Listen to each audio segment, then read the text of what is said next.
ولتجتهد في ابتغاء مرضات خالقنا قولا وفعلا لكي يرضى وترضاه. وجانب البدعة المطرود فاعلها عن حضرة الله من خاب مطاياه.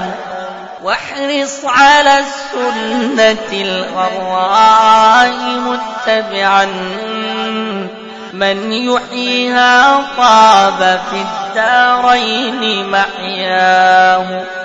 والخير أجمع اتباع سنته والابتداع هلاك دام أشقاه.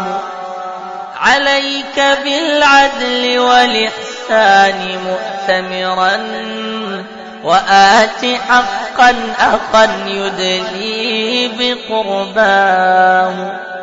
وادأب على الأمر بالمعروف منتهيا عن منكر ناهيا ذا الخلق تأباه.